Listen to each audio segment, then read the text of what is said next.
This last question, I think, was the hardest of the whole test because not a single person got this question right. So let's just refresh. When we're looking for the circumcenter, what are we looking for?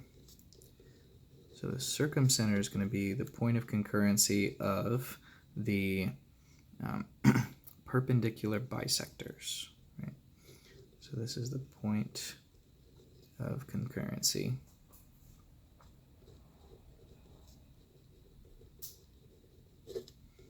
of the perpendicular bisectors. Okay, so let's go ahead and make those perpendicular bisectors right now. First, let's find the midpoint of each side. So here, this midpoint is going to be right here at 5, 1. This one is going to be at 7, 7, 5, which is right here. And this one is going to be at 3, 5, right here. Okay, so there's our midpoints. It looks like I may have drawn this a little bit off. This midpoint is actually a little bit higher, and this one's a little bit lower. Okay, so now we want to make those perpendicular bisectors. So we just draw a straight line. We're going to do this first one as a straight line. Here's our next perpendicular bisector, right here. And here is our third perpendicular bisector. Okay, so we can show that these are perpendicular bisectors by making the perpendicular box here in the corners. And we can show that these are bisectors by saying that this line segment is congruent to that line segment.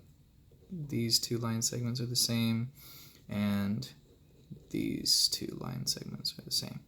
So this point right here is the circumcenter. So we're going to draw a nice little arrow right there and say that's the circumcenter.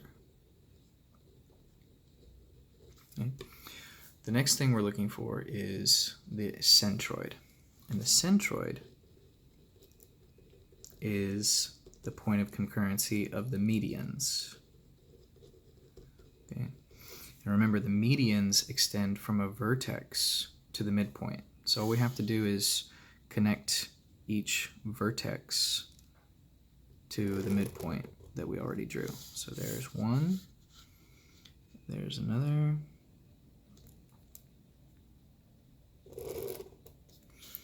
and this one is already, this line is the same. Okay? So this one right there, let's draw a little, okay? That one is the median, the centroid. Centroid, okay?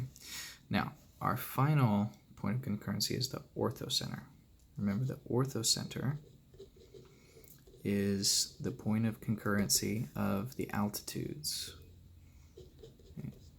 And remember, the altitude is just, we go from the vertex, but instead of going to the midpoint, we go perpendicular to the opposite side. So all we have to do is draw from the vertex perpendicular to the opposite side. So here's one altitude.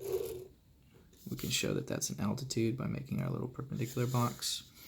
Here is another altitude right here.